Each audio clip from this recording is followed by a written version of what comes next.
So California wants to protect immigrant families, right? That's what they say. But when you actually read Assembly Bill 495, it becomes clear this isn't about protecting families. It's about creating legal backdoors for strangers to access your children without your consent.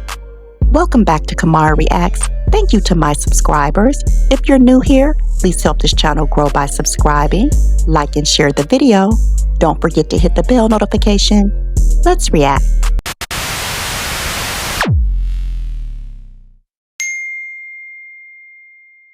AB 495, also called the Family Preparedness Plan Act, allows non-relatives to step in and make decisions about your child's education and medical care.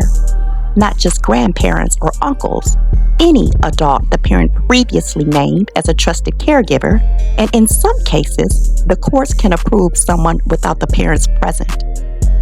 Now tell me, what could possibly go wrong? No background checks, no court hearings required in some cases. All of this under the banner of family safety. This bill is written so loosely that abusers, traffickers, and opportunists could legally insert themselves into a child's life. They are dressing this up as compassion. They say it's to help immigrant parents facing detention. But if that were true, why is this bill extended to any child, not just those in immigration cases? They want you to believe this is about crisis planning, but we've seen the government twist language before. Remember COVID? Emergency powers turned into permanent mandates. Now, temporary caregiving could be used to undermine biological parents, especially those who don't align with the state's ideology. Why are Democrats so invested in separating children from their parents? Whether it's gender identity bills or secret medical procedures or now AB 495, they are expanding the government roles in parenting and silencing yours. This bill is dangerous. It opens doors that should remain locked. And once again, they're using minority communities as political shields while rewriting family law for everyone. So, Assembly Bill 495 is mistitled the Family Preparedness Plan Act of 2025.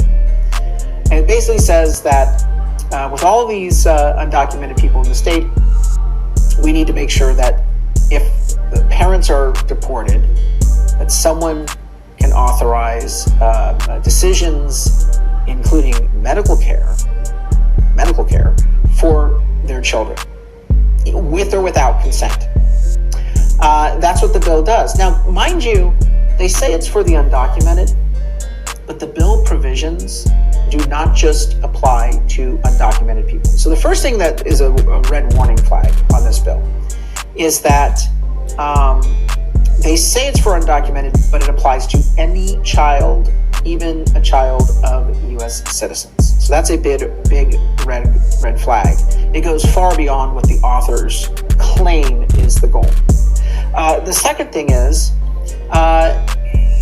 it allows a complete stranger to take custody of the children. And so here is the provision that I'm particularly concerned about. It's a caregiver authorization affidavit. It basically says, hey, I have been delegated the responsibility to care for this child and make decisions for this child in the absence of the parent. So this is section 4 of AB 495.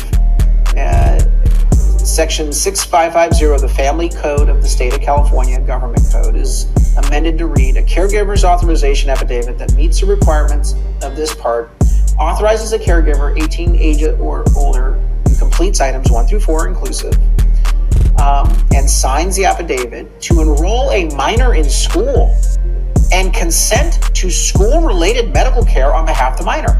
So this bill gives someone who meets the criteria that I'm going to lay out in just a moment the ability to transfer a child, enroll a child in school, and authorize medical care for that child.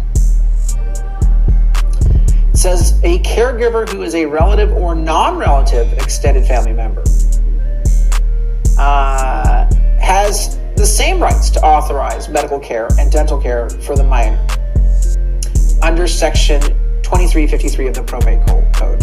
So that's a relative or non-minor. The medical care authorized by this caregiver, who's a relative or non-relative extended family member, may include mental health treatment. What sort of mental health treatment are we giving these kids? This raises the specter of the gender issue. This language here is very dangerous. It's not just school-related medical care.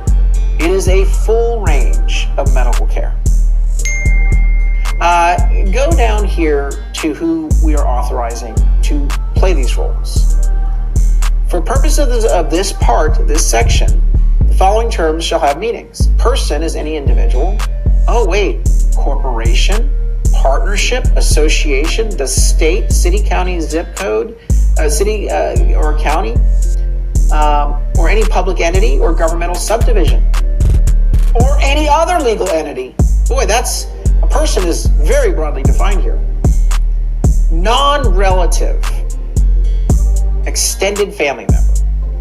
So you would think that non-relative, but they're a member of the family? Well, what does that mean? It means any adult caregiver who is an established familial or mentoring relationship with a child, or who has an established familial relationship with a relative of the child. So, but back up here, it means any caregiver, and again, that's just a term of like, I'm going to care for this person. That's someone saying, hey, I'm going to be the caregiver. That's all you have to do is say, I'm a caregiver. I'm going to provide care. Who has a familial relationship. Okay, we could probably say, okay, if you're a family member, all right, at least we're in the ballpark. But what is this? Or mentoring relationship. What is a mentoring relationship? Very broadly defined. That's any stranger could say, I'm mentoring this person. What's the definition of grooming? Just asking, as an example.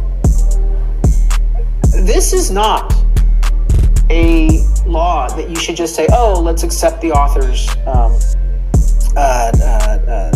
claims and goals. The language in this law is so vacuous, so ill-defined, as to create great risk for abuse.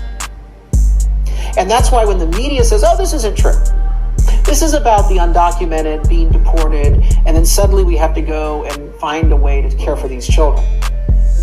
First and foremost, ICE is not just randomly taking families and separating them. The ICE has been very clear about focusing on criminals, but also making sure that they understand what is the impact of their family members and children involved. Secondly, this is not just a bill applying to the undocumented. It applies to everybody. Third, the people that we're empowering to make these very sensitive decisions for minors, with or without parental involvement. There is no parental consent here. It could be just some stranger who says, oh, I have a mentoring relationship with this child. I'll mentor them. Oh, this is really bad legislation. Relative is defined pretty normally. And then it says school-related medical care, but up here, this provision, Section A, seems to indicate that there's more than just school-related medical care that's involved here. The first sentence relates to school-related medical care, but the next two sentences do not relate just to school-related medical care. I'm giving you the actual text of the law because literally the proponents of this law have been out there lying through their teeth, saying that people raising concerns about strangers taking custody are lying or misreading.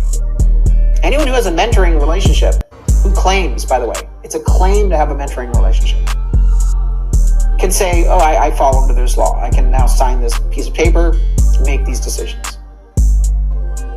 And when they say it's just school-related medical care, the language is not specifying that. It's much broader than that. By the way, another thing in this bill that's a problem is the bill basically muzzles any sort of state or school or local or federal supported education program from tracking or disclosing citizenship status. Now, people say, well, that's to protect the undocumented. First and foremost, we have a process in this country for who stays and who goes. And that's a process that's transparent, it's accountable. But at the very least, whether you agree or disagree with that process, we should have the truth. We should have information. The Democrats, by passing this bill, want to make it harder for you to know how many undocumented we have in schools. How many undocumented individuals are in California? It's not just to thwart immigration enforcement. It is to basically black out any knowledge or information going out there to the general public as to how big our undocumented immigration issue is, non-citizenship issue is here in the state of California. So that's another problem with this bill. I mean, everything about this bill is problematic. But I wanted to throw that one in because that also is a substantial change in law that would warrant a no vote on Assembly Bill 497. Now, I voted against this bill on the floor, as did many of my Republican colleagues. So it passed with 62 votes in the affirmative on the Assembly floor early in June. I was one of the 7 no votes. Here I am, no vote. Davies, DeMaio, Dixon, Ellis, Gallagher, Patterson, and Sanchez. This bill now is in the Senate. It would then have to come back, if amended, to the Assembly for final ratification. I am urging my colleagues to read the damn bill and vote no when this bill comes back. I hope the senators vote no. I'm urging the Senate to vote no when it goes to the floor. I'm hoping that you, the general public, educate your friends and family so that they know what's going on with Assembly Bill 495. And working together, we can stop this. We're also going to make this a key vote at Reform California on our voter guide. And we're going to target members who vote for this in target seats to make this an election issue. And hopefully some of these members lose their election in part because of their bad votes on Assembly Bill 495. This is atrociously bad legislation, and we need to stop it. And the media, shame on you for not covering this, and shame on you, some of the media outlets who are covering it, saying, oh no, 495 doesn't do that. It absolutely does. That's why I do this show and give you the action. Stay alert, stay informed, and protect your children. Like, comment, and share this video because the mainstream media won't tell you the truth about AB 495. Thank you for watching, and I'll see you on the next one.